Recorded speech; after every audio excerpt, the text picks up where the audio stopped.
그건 그런 뜻이 아니에요.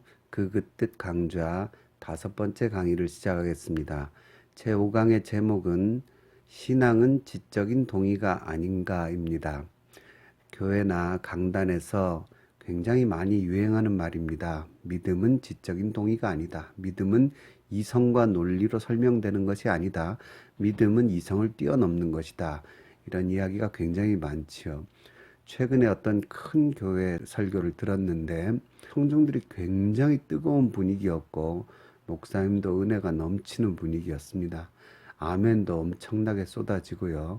근데 그 목사님께서 뭐라 그러시냐면 신앙은 이성을 초월하는 것이고 이성으로 신앙에 접근하면 안 됩니다. 동정녀 탄생, 부활 이런 것들은 믿음의 신비인데 이런 신앙은 미성으로 믿는 것이 아닙니다. 신앙은 지적인 동의가 아닙니다. 아무나 못 믿습니다. 이걸 믿는 당신은 진짜 복이 있습니다. 불신자들은 절대로 믿을 수가 없습니다.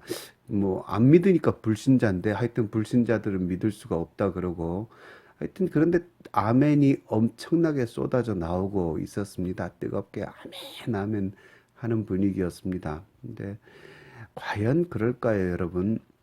일단 현재 교회에서 이제 청중의 자리에 앉아서 아멘을 할 수 있는 분들은 대부분 모태 신앙이거나 대를 이은 신앙인, 그리고 현재 교회에 남아 계시는 분들은 상당히 신앙의 연조가 오래되신 분들이 많습니다. 딱 깨놓고 말해서 초신자가, 완전히 생판 초신자가 예수를 믿는 경우가 지금은 굉장히 드뭅니다. 어린 시절부터 교회 안에서 자라면서 자연스럽게 믿게 된 경향이 굉장히 많습니다. 그렇기 때문에 우리가 자꾸 과거의 그 초창기, 우리 초기 기독교, 한국으로 따져도 한국의 초기 기독교 시대를 자꾸 잃어버리고, 더 나아가서 복음의 초창기 바울 선생님과 사도님들의 시대도 우리가 자꾸 잃어버리고, 선교사님들이 복음의 불모지에 갔던 시대도 우리가 자꾸 잃어버리기 때문에 교회가 이기적이고 독선적이 되면서 신앙에 대한 이해를 우리 스스로가 잃어버리는 경향이 있습니다. 예를 들어서 저는 얼마 전에 방글라데시에서 온 어떤 총각을 하나 만났어요. 뭐라고 하냐면, 왜 당신은 코란을 믿지 않느냐? 왜 당신은 알라를 믿지 않느냐? 정말 이상하다. 이렇게 얘기를 해요. 저는 굉장히 그게 충격이었습니다. 아니, 왜 다짜고짜 그렇게 이야기를 하나 봤더니, 이 사람은 완전히 이슬람권에서 태어나서 이슬람 분위기에서 자라서 나자마자부터 코란 경을 듣고 하루에 5번씩 기도하고 하는 분위기에서 지금까지 자라온 겁니다. 그런 상황 속에서 복음을 들어본 적도 없고 순전히 이슬람권의 그 종교 교육 속에서 지금까지 자라왔으니까 너무나 당연하게 알라가 자기들의 신이고 이슬람의 신이 자기들의 가장 위대한 존재고, 더 나아가서 그걸 믿지 않는 우리가 오히려 이상하게 여겨지는 거죠. 그런 상황이 곳곳에 있습니다. 불교 국가에 태어나서 한 번도 복음을 안 듣고 죽을 때까지 불교 그 국가 안에서 자라다가 불경만 듣다가 죽는 사람도 지금도 있어요. 그런 어떤 환경 속까지 우리가 다 기독교인들이 이해를 하고 생각을 하면서 우리의 진리를 전파해야 되는데, 어느 틈엔가 나는 편하고 우리 교회 편하고 은혜롭고 이러다 보니까 외부하고 부딪히고 외부하고 논쟁하고 외부하고 토론하고 하는 거를 이제는 좀 마귀의 소리다 이런 식으로 치부해 버리니까 결국 뭐가 됐냐면 이 모든 것에서 복음의 문이 막혀버리는 시대가 지금 되어버리고 만 겁니다. 이거는 우리가 현실을 크게 망각한 겁니다. 그러니까 뭘 모르는 기독교가 돼버리고 이런 식으로 나가니까 세상도 자들하고는 대화가 안 되는 그런 그룹이구나, 그런 집단이구나 이렇게 생각하고는 지금 아예 우리 고귀한 우리의 이 진리에다가 손가락질하는 시대가 와버린 겁니다. 우리의 이 철모르고 어리석어진 독선적이고 이기적이 되어버린 우리 교회 분위기가 개선이 돼야 돼요. 현재 분위기가 처음부터 그런 건 아닙니다. 여러분, 아까도 말씀드렸지만 복음의 불모지에 처음 신앙이 꽃피던 시절이 있었어요. 이 역사에. 아니, 지금도 있고 여전히 진행되는 상황입니다. 그 처음 프론티어 정신, 그것을 교회가 잃어버리면 안 되죠. 헝그리 정신을 잃어버리면 안 됩니다. 지금은 우리에게 너무 익숙한 진리라고, 우리는 무조건 아멘이 잘 나오는 진리라고 해서 그걸 안 믿는 사람이 너무 이상하다, 저건 마귀들인가 보다, 아이고 말 섞지 말아야 되겠다, 이렇게 나가면 결국 기독교는 독선적이고 고립되어 버리고, 그럼 결국 주님이 우리에게 맡기신 사명을 감당할 수 없는 그런 기독교가 되고 마는 겁니다. 여러분, 예수님이 처음 오셨을 때 얼마나 세상과 대화를 하셨고, 대화하시면서 얼마나 많은 배척을 받으셨습니까? 그 와중에도 예수님은요, 꾸준히 가르치셨습니다. 바울 선생님 보십시오. 베드로 선생님 보십시오. 그 복음의 불모지에 들어가서 그 안 통하는 곳에서 복음을 주입하려고 얼마나 애를 썼습니까? 그 외에 얼마나 많은 그 후예들이 있고 우리가 그 뒤를 잇고 있습니까? 예를 들어서 1884년에 언더우드 목사님이 우리나라에 오셔가지고요, 그분의 유명한 기도문이 있지요. 주여 지금은 아무것도 보이지 않습니다. 그 조선의 척박한 땅에 오셔가지고 그 속에다가 복음을 심고 대화하고 학당을 세우고 교회를 세우고 복음을 전해서 지금 이렇게 온 거 아닙니까? 그렇게 되어서 여기까지 왔는데, 우리가 그 처음 정신을 잃어버리고 세상과 대화하지 않으려고 하는 것은 문제가 심각하죠. 선교는 대화에서 시작합니다. 기본적으로 대화는 이성과 논리가 기반이 되어 있어야 대화입니다. 말도 안 되는데 자네 어디 갔다 왔나? 그러니까 나 시장 갔다 왔네. 그러니까 아이고 난 또 시장 갔다 온 줄 알았지. 이런 건 대화가 안 되는 겁니다. 대화가 기본적으로 이성과 논리를 기반으로 한다는 것은 너무나 당연한 이야기지요.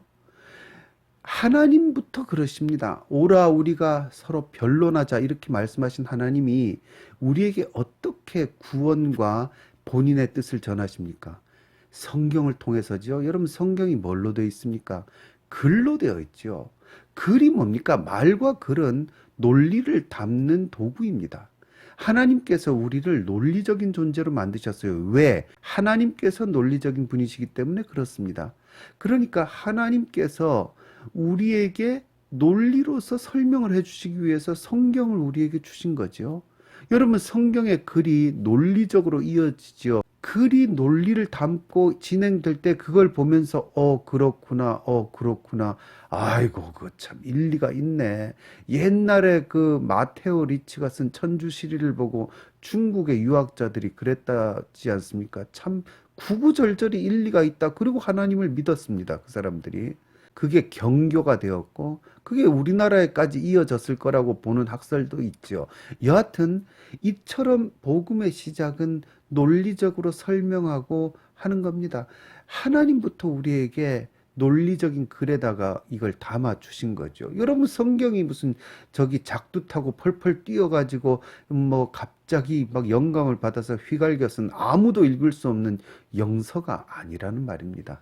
이 말씀을 읽고 고개를 끄덕이게 되고 그 일리가 있네, 아 그렇구나, 이러면서 점점 그 말씀을 마음에 품게 되고, 그 다음에 어느 순간 결단을 하고는 이게 진리구나, 따라가야지. 그 역사가 지금까지 이런 이성과 논리를 통해서 복음을 받아들이게 되는 역사가 지금까지 이어져서 사람들이 예수님을 믿고 하나님의 말씀을 따르게 된 겁니다. 그래서 하나님께서 우리에게 성경을 주신 겁니다. 이 성경의 글로 된 하나님의 뜻이 어디서 나온 겁니까? 성경의 기록자들, 성경의 저자들이 깊은 고민과 인생의 경험과 하나님에 대한 묵상과 사색과 기도를 통해서 하나님으로부터 받은 응답들, 그게 단번에 받은 게 아니죠. 이제 앞으로 제가 강의를 하면 성경의 영감설에 대해서 한번 신학 강의를 할 예정인데, 거기서 제가 말씀드리겠지만 저자에게 하나님이 영감을 주신 거죠. 그 저자의 모든 것을 하나님이 감동하셨는데, 그거는 그 저자에 있는 모든 것들, 그 속에 일어난 모든 것들이 하나로 뭉쳐져서 성경으로 기록이 되었다는 겁니다. 거기에 하나님이 본인의 뜻을 담으셨다는 거죠. 그러니까 그 저자의 고민과 묵상과 사색과 여러 가지 연구와 리서치하고 검증하고 비교 분석한 모든 것들이 결국 그 속에 하나님이 영감으로 이 성경 하나님의 진짜 뜻이 담긴 말씀이 이루어지게 하셨다는 걸 보면 이 속에서 그렇게 해서 주어진 것을 우리가 다시 또 사색하고 공부하고 이 이성적인 활동이죠. 그걸 통해서 받아들이게 되는 것. 그거 신앙에 있어서 정말 중요한 겁니다. 그렇기 때문에 신앙은요, 지적인 동의가 아니야. 그 말씀을 그렇게 쉽게 하면 안 됩니다. 그럼 뭡니까, 신앙은? 신앙은 철저하게 지적인 동의에서 시작해야 정상입니다. 성경과 복음의 진리가 다가와서 그거에 대해서 생각을 하게 되고 논리적으로 고민하게 되고 본인이 그 속에서 답을 얻고 혹은 또 답을 배우고 그게 일리가 있고 그 다음에 받아들여서 본인이 크리스찬이 되고 그 다음 또 옆 사람에게 복음의 비밀을 전하려면 어떡합니까?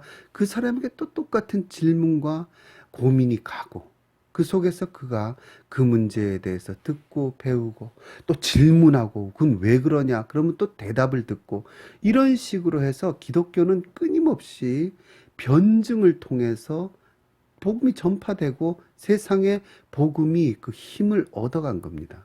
이렇게 복음이 깨달아지고 배우고 익히고 하는 과정을 쭉 통해 가다가 어떻게 됩니까? 우리의 이성이 마침내 다다를 수 없는 곳에 다다르게 됩니다. 여러분, 바로 그 상황에서 우리는 신비의 문고리를 잡게 되는 거죠. 이게 아마 펄벅의 아들들이라는 그 세 번째 대지의 제 3권이거든요. 이 대지가 3부작인데 세 번째 책에 아마 그걸 잘 표현한 이야기가 있었던 것 같아요.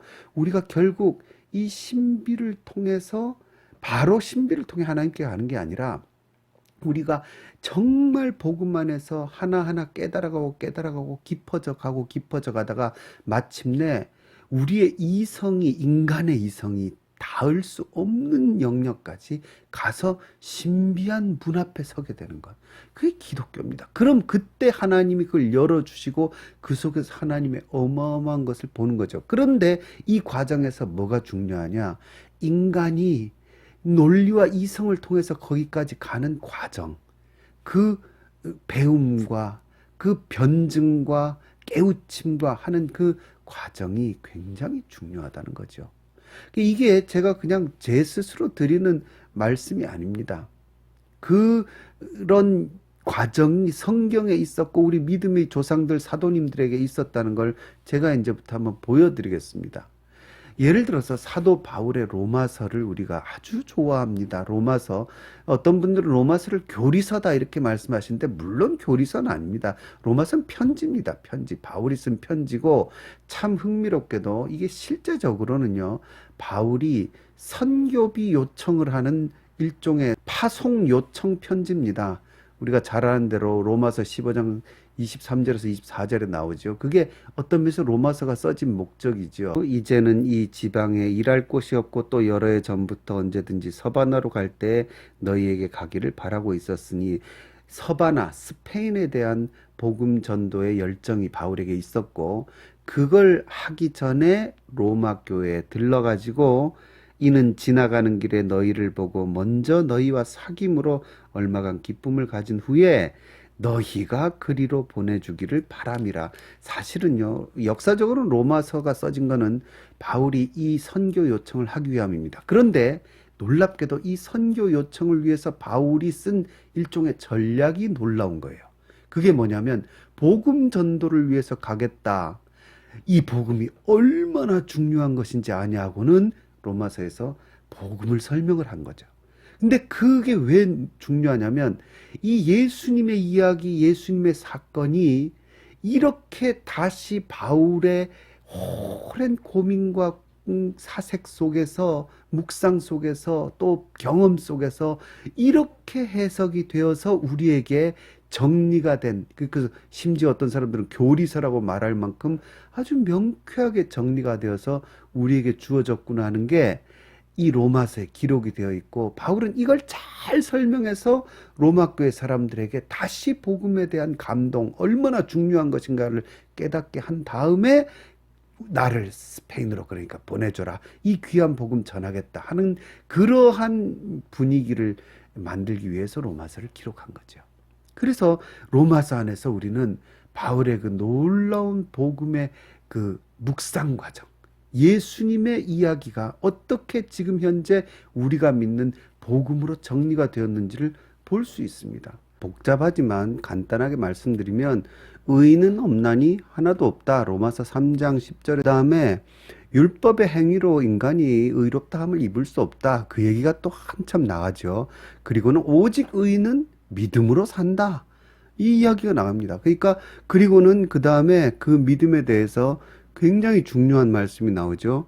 로마서 4장 5절에 보면, 이를 아니할지라도 경건하지 아니한 자를 의롭다 하시는 이를 믿는 자에게는 그의 믿음을 의로 여기신다. 얼마나 기가 막힌 말입니까? 이 기가 막힌 명제가 바울이 얼마나 오랫동안 예수 그리스도의 죽음에 대해서 생각하고 그분의 사랑에 대해서 생각하면서 내린 결론입니까? 그러니까 행위로 안 되고 믿음으로 이렇게 구원을 얻는다, 바울이 그렇게 선언하죠. 그러면서 그 생각들이 계속 더 깊어집니다.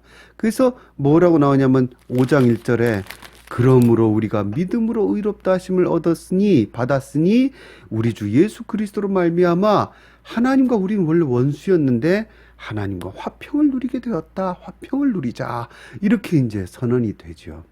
그러다가 이야기는 더 깊어집니다. 그러면 죄를 지어야 은혜를 받는 거냐? 그러니까 6장 1절에 그런즉 우리가 무슨 말을 하리요? 은혜를 더하게 하려고 죄에 거하겠느냐 하는 그걸 이제 끄집어 오는 겁니다. 다른 사람들의 반발을 미리 바울이 디아트리베라고 그러는데요, 가져와 가지고는 미리 질문을 상정을 하는 겁니다. 그리고는 또 그거에 대해서 죄와 함께 우린 죽었다, 죄에 죽은 우리가 어떻게 죄를 더 짓겠느냐, 죄에 대하여 죽은 우리가 어찌 그 가운데 더 살리오, 이런 식으로 이제 이야기가 점점 깊어지면서 복음과 복음의 의미와 더 나아가서 복음으로 사는 사람이 어떻게 살아야 할 것인지, 그리고 그 뒤로 가서 유대인들은 어떻게 될 것인가, 뭐 이런 복음이 어떻게 또 퍼져나갈 것인지에 대해서 바울이 성령 안에서 끝없이 일생을 묵상해 왔습니다. 그 묵상한 결과를요, 바울이 하나하나 어떻게 이 복음을 깨달아 갔는지 그걸 지금 다 보여주고 있습니다. 그래서 이 바울의 사색과 명상과 묵상이 이어지다가요, 쭉 이어지다가 어디까지 가냐면 이 선교에 대해서 유대인과 이방인 문제로 가다가요, 바울의 논리가 아까도 말씀드렸잖아요, 인간의 논리가 닿을 수 없는 곳까지 이릅니다. 로마서 11장 31절에 보면요, 이와 같이 사람들이 순종하지 아니하니 이는 너희에게 베푸시는 긍휼로 이제 그들도 긍휼을 얻게 하려 하심이라. 이게요, 이스라엘이 순종을 안 하는데 순종을 안 하는 이유가 긍휼을 얻기 위함이다, 이런, 어떻습니까? 마침내 이 모순에 도달한 거예요. 이야기를 끌고 가다 보니까. 그러니까 이게 사실이에요. 왜? 죄를 지으니까 하나님이 구원을 하셨잖아요. 이게 둘 다 애초에 모순이에요. 복음은 모순이에요. 근데 이 모순이 현실에서 이루어져서 구원으로 이어지니까 바울이 깊이 묵상하다 인간의 말과 논리로 해석하고 더 이상 말할 수 없는 경지에 도달해 버린 상황이 지금 11장 31절에 나온 겁니다. 그래서 32절엔 더 황당한 말이 이어지죠. 하나님이 모든 사람을 순종하지 아니하는 가운데 가두어 두심은 모든 사람에게 긍휼을 베풀려 하심이로다. 결국은요, 인간의 논리가 닿을 수 없는 곳까지 이른 겁니다. 왜? 순종 안 하는 이유가 긍휼을 받기 위함이다. 이건 모순이거든요. 근데 복음이요, 이 모순을 담고 있어요. 그게 복음의 신비거든요. 그게 바울이 드디어요, 복음의 신비의 문고리를 잡은 거예요. 그 딱 잡고는, 바울도 알아요. 바울 같은 어마어마한 대학자, 여러분 바울 한 명으로요 박사학위를 받은 사람이 몇 명인지 압니까? 바울 같은 어마어마한 이 2000년 역사에 정말 이렇게 인간의 사상을 지배하는 그 복음의 어떤 논리적인 어떤 정립을 한 분이 하나님이 그러니까 보내주신 분이죠. 그 예수 그리스도의 그 핵심을 깨달은 이 바울같이 똑똑하신 분이요, 자기 스스로도 드디어 하나님의 이해할 수 없는 긍휼, 죄와 어울릴 수 없는 긍휼, 그 복음의 문고리 앞에 선 겁니다. 그때 바울이 뭐라고 고백하는지 여러분 아십니까? 그 다음 절에 33절에 와, 더 깨달을 수 없는 경지구나. 깊도다. 하나님의 지혜와 지식의 풍성함이여 그의 판단은 헤아리지 못할 것이며 그의 길은 찾지 못할 것이로다. 그 하나님의 어마어마한, 마침내 인간의 논리로 찾고 찾아서 깨달아 갔는데 그 다음에 봤더니 하나님의 무한한 사랑의 신비가 있더라. 그리고는 마침내 뭐라고 하냐면 찬양으로 끝납니다. 36절에 이는 만물이 주에게서 나오고 주로 말미암고 주에게로 돌아감이라 그에게 영광이 세세에 있을지어다. 아멘. 이렇게 복음의 이 논리를 풀어가는 과정이 종결이 됩니다. 여러분, 이게 어떻게 시작된 겁니까? 갑자기 산에 올라가서 막 소나무 뿌리 하나 뽑고 갑자기 하나님이 주신 걸로 깨달은 게 아니에요.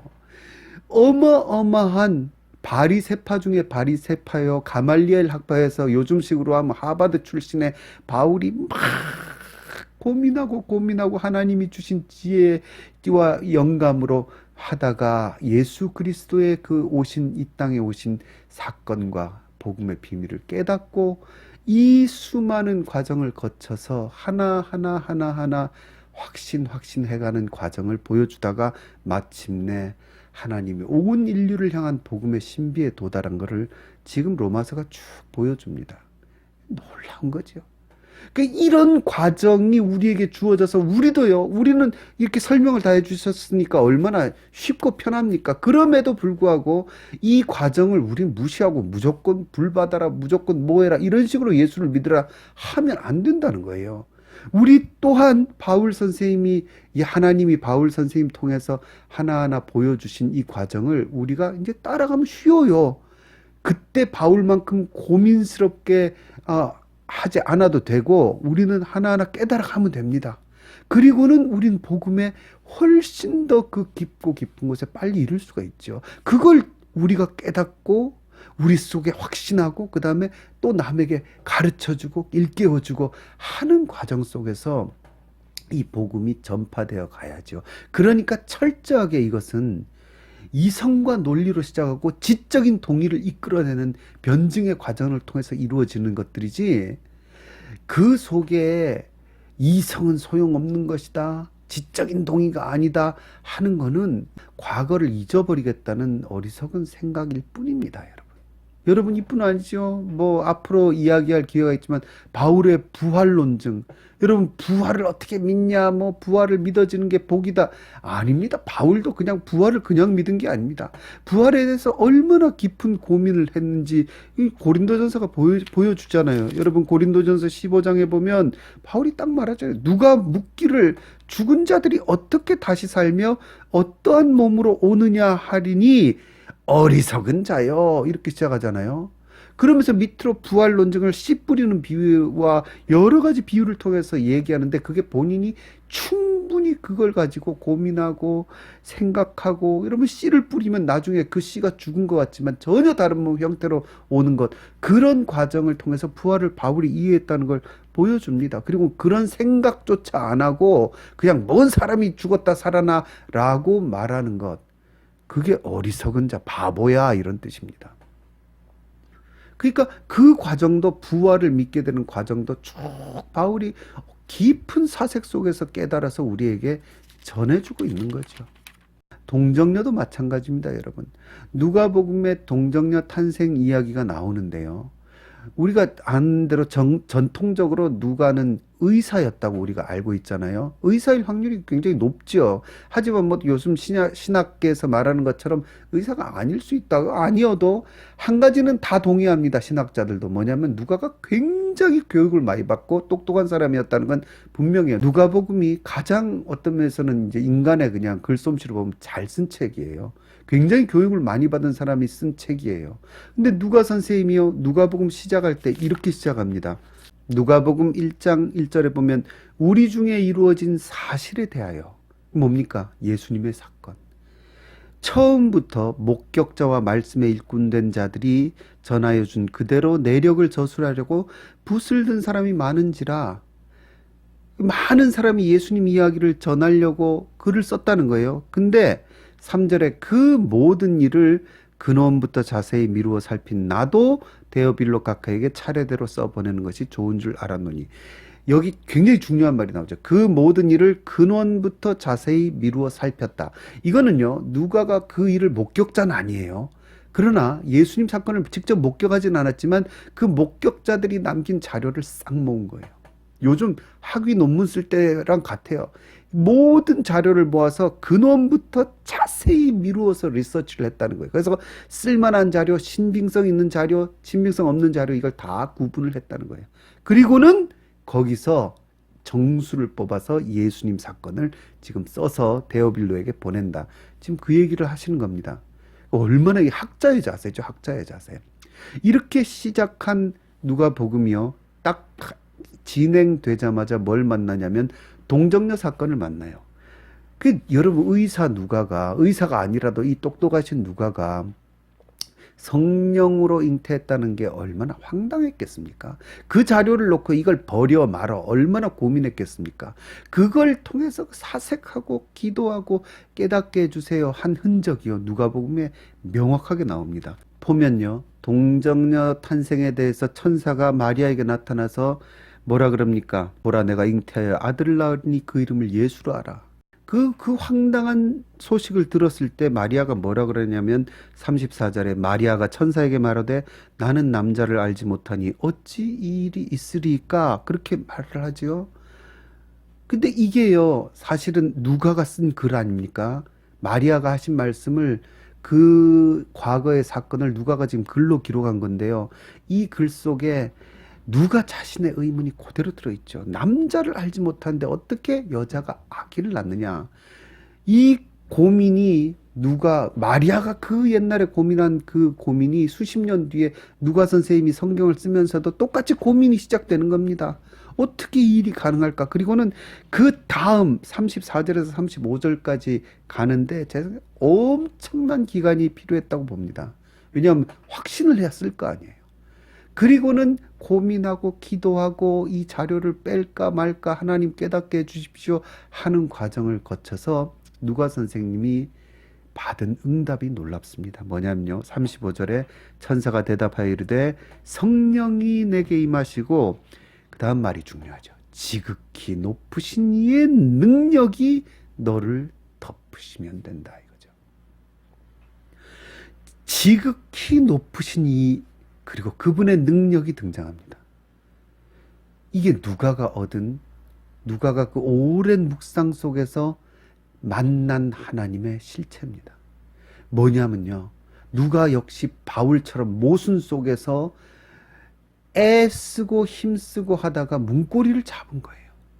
그리고 그 문고리를 하나님이 열어주셔서 뭘 깨닫게 되냐면 하나님이 모든 것을 다 초월하신 인간은 남자가 있고 여자가 있어 애를 낳는다. 이게 인간의 상식이잖아요. 그 다음은 신비의 영역이에요. 그 영역까지 가기 위해서 애쓰고 자료를 모으고 연구하고 하다가 그 다음에 하나님이 열어주시니까 그 다음에 신비한 하나님의 그 뜻을 알게 되고 하나님 뭐라고 고백합니까? 지극히 높으신 이 인간의 모든 것을 초월하신 분 이렇게 고백하는 겁니다. 왜 이게 중요하냐면요. 이 표현이 지극히 높으신 이 하나님을 이렇게 표현한 거에 성경에 굉장히 많이 나올 것 같죠. 성경에 딱 5번 나오는데 오직 누가 선생님만 쓰는 표현입니다. 오직 누가 선생님만 하나님을 지극히 신약에서요. 지극히 높으신 이라고 고백합니다. 여러분 이처럼 신학이라는 것은요. 우리의 믿음의 선조들이 보여주듯이 성경의 기록자들이 보여주듯이 철저하게 이성과 논리적인 고민으로 시작하는 겁니다. 그리고 그거에 대한 답을 구하고요. 그거에 대해서 조언을 얻고 배우고 그러면서 그 속에서 아, 그렇구나. 아, 그렇구나 하는 깨달음, 깨달음, 깨달음. 그 속에서 점점 믿음이 확신이 오는 겁니다. 그러니까 신앙은요, 철저히 지적인 동의에서 시작하고 지적인 동의로 이어져 가는 겁니다. 그러니까 얼마나 이게 중요합니까? 여러분, 설교라는 것 자체가 성경은 말할 것도 없고요. 성경이 논리와 이성으로 이어져 가듯이 설교는 더 말할 것도 없죠. 설교는 그거를 더 알아듣기 쉽게 더 이해가 가도록 말하는 게 설교인데, 근데 그 강단에서 여러분, 믿음은 이성이 아닙니다. 논리가 아닙니다. 지적 동의가 아닙니다. 이렇게 외치면 안 된다는 거죠.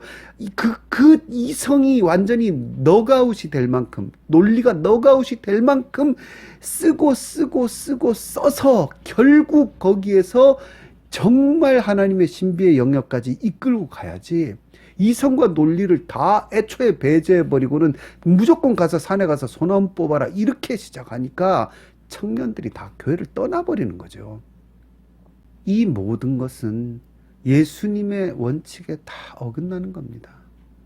여러분, 교회가 뭡니까? 교회가 가르칠 교자입니다. 교회는 가르침을 베푸는 것이에요. 왜 그렇습니까? 예수 그리스도의 뜻을 따르는 거예요. 예수님이 마태복음 28장에서 뭐라 하십니까?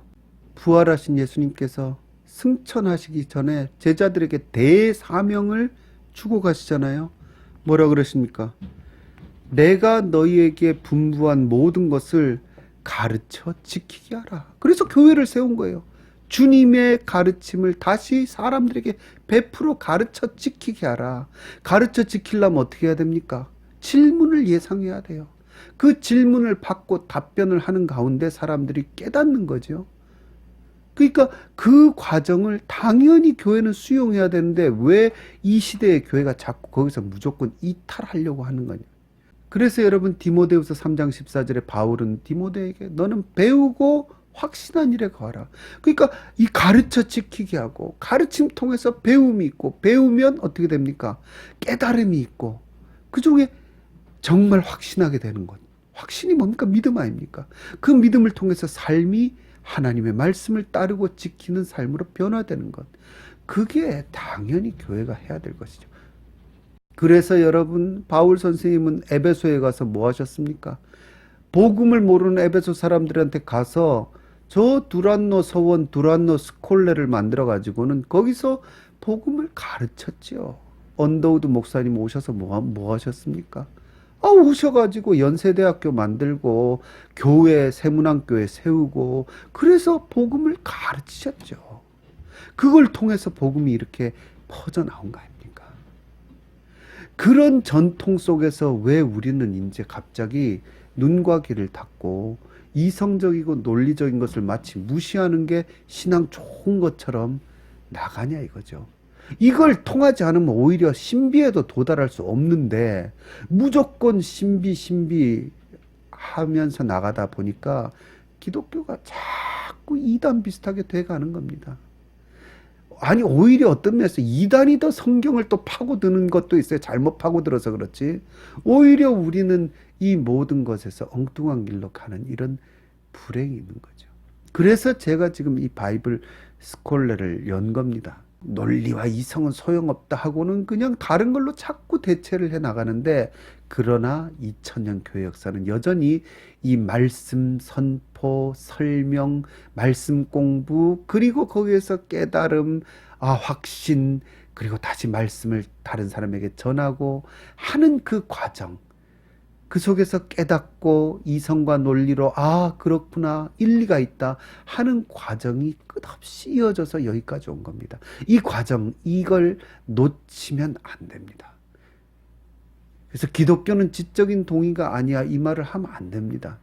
기독교는 지적인 동의에서 시작하고, 이 지적인 동의가 원활히 시작되고 이루어지고 또 안 믿는 사람들에게 도전될 수 있도록 교회와 또 신앙인들은, 그리고 기독교 지도자들은, 그리고 신학자들은 끊임없이 고민하고 질문을 던져서 사람들을 끌어서 그들로 하여금 정말 진리에 관심을 가지고 우리 말에 귀를 기울이게 하고 정말 일리가 있다 하면서 과거에 그 수많은 사람들이 예수를 믿었던 것처럼 지금도 그렇게 진리로 돌아오게 만드는 일에 힘을 다해야 됩니다. 그 작은 일환으로 이 일을 시작한 겁니다. 마지막으로 성경 구절 하나 보고 마치겠습니다. 이 성경 구절은 사도행전 17장 11절인데요. 이단들이 즐겨 쓰는 바람에 우리 믿는 자들이 오히려 뺏겨버린 경향이 있어서 늘 안타까웠던 성경 구절인데요. 굉장히 중요한 구절입니다. 베레아에 있는 사람들은 데살로니가에 있는 사람들보다 더 너그러워서 간절한 마음으로 말씀을 받았다. 이런 말씀이 나오죠. 이것이 그러한가 하여 날마다 성경을 상고하였다. 이런 말씀이 나옵니다. 여기 보면요. 너그러워서라고 번역했거든요.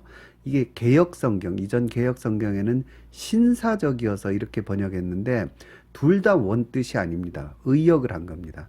원래 이 말은 유게네스라는 말인데요. 원래 뜻은 귀족적인 이런 뜻입니다. 아주 품격과 품위가 높은 사람을 일컫는 말입니다. 성경에 이게 2번 더 나오는데 문벌 좋은 자, 그 다음에 왕위를 받아오려고 하는 귀인, 이때 이 단어가 사용이 됩니다. 그러니까 쉽게 말해서요, 품위가 있다는 의미입니다. 그러니까 이걸 정통으로 해석을 하면요, 데살로니가에 있는 사람들보다 베레아에 있는 사람들이 더 품위 있는 신앙, 고품격의 신앙을 갖고 있었다는 겁니다. 근데 그 고품격의 신앙의 핵심이 뭡니까, 여러분?